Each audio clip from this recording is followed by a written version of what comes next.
Hey guys, what's going on? In this video, we're talking about how you don't always need a gimbal to get that silky smooth look, but there's definitely times when you do.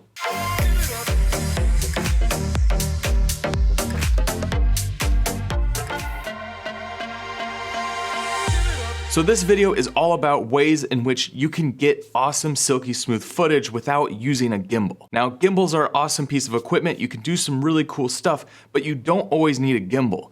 And so if you're always defaulting to putting your camera on a gimbal, you need to start thinking differently about what it is that you're doing and come up with some creative ways to move the camera, to use the camera, because sometimes it's a pain to put the camera on a gimbal, balance. Maybe in certain situations, you just don't want to have that piece of gear out. So you need to know how to use your camera to get those smooth shots without always having the gimbal. Now, I just got back from an awesome day of filming with my buddy Jesse. We drove up to Malibu, we went and explored, did some really cool stuff. I played around with the gimbal, played around without the gimbal as well, but I wanted to show you guys kind of the difference between using a gimbal and not using a gimbal. When I was in New Zealand, I brought a gimbal with me and it ended up staying in my suitcase the entire time. We were in a bus camping, we had little space, things were being shifted here and there, and I ended up not wanting to pull out my gimbal and try to rebalance it and use it all the time. There was just so many situations where I would rather just grab my camera and go because we jumped out of the car on the side of the road,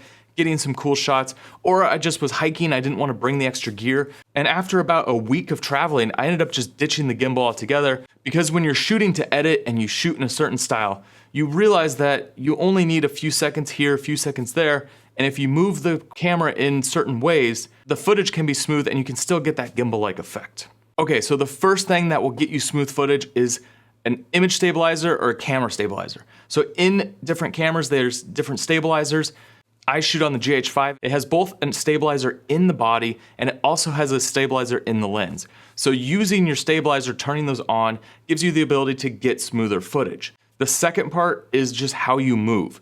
So when you're walking around with the camera here and it's bouncing, you're obviously seeing all that shake.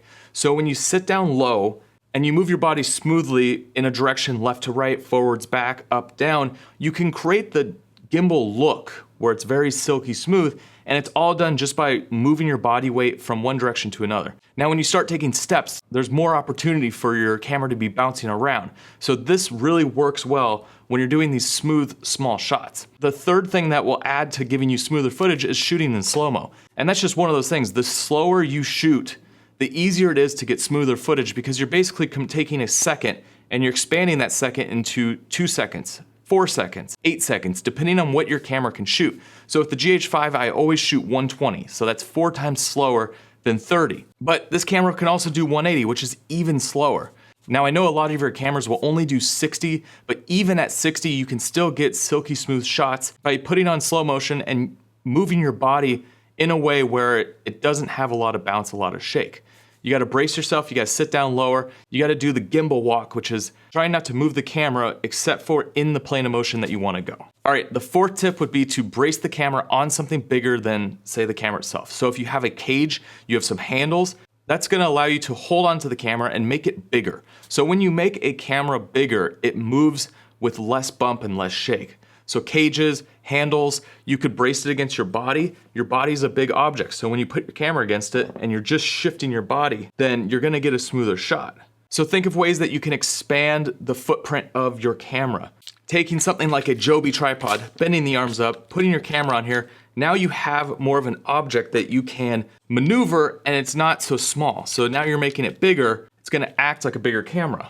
And the fifth way that you can make your footage silky smooth is shooting on wider lenses. When you shoot on a longer lens, you're gonna see more of your bounce. So the wider you go, the more ability that you're gonna have. When you use some of these other techniques together, you can make that footage look super smooth. All right, and the sixth and kind of final way that you can get silky smooth footage without a stabilizer is put yourself on some sort of wheels. So get rollerblades, get a scooter, get some sort of object that rolls so you don't have that walking motion.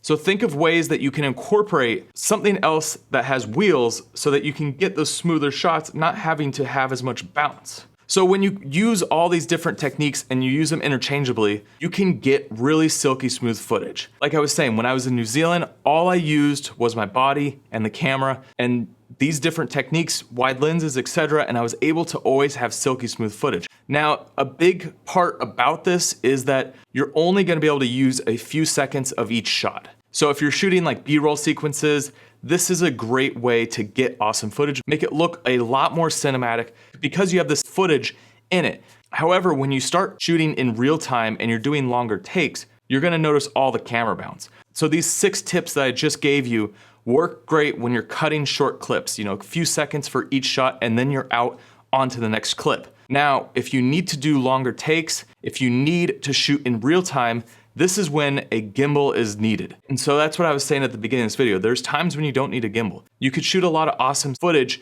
if you're cutting stuff quicker and you're only using a few seconds of it.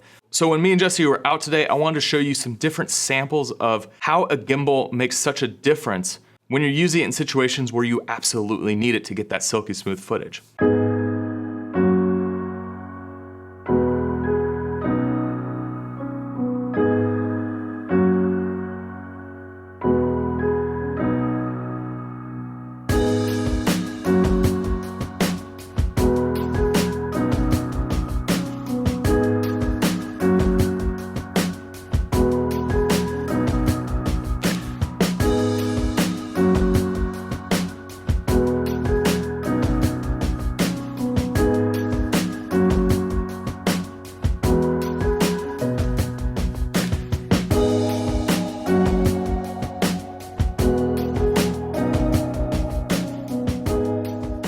So a lot of what I was shooting today, I shot on a 50mm lens. It's actually a 25 for the GH5, but with the crop, it's a 50.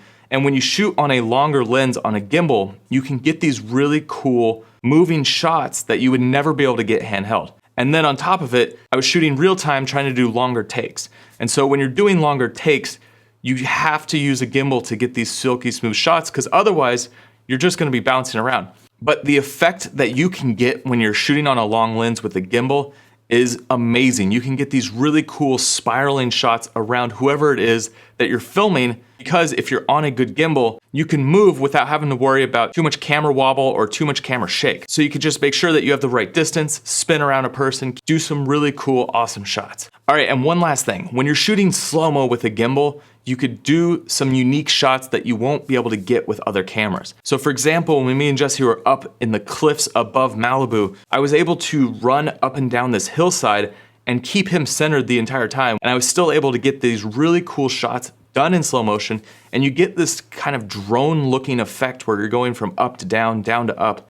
But because you're using a gimbal, you're able to not have to worry so much about the shot. Just keep your distance and make sure that your camera's pointed at them, and then you can do these bigger sweeping shots. When it's played back and it's in slow motion, you get the really cool parallax effect, and that comes from using long lenses. You see this all the time in major films when they have a super long lens and they're spinning around a subject or moving around a subject, the background's moving faster. So guys, I'd love to hear your thoughts on using a gimbal. Definitely, you don't always have to have a gimbal. It's not a piece of camera equipment that you need to have in your arsenal, but it's something I definitely like to have for these moments when I want to get more creative, when I want to shoot longer lenses, or these situations where I need to have someone talking on camera, doing longer takes, something done in real time. Definitely a gimbal is the way I go.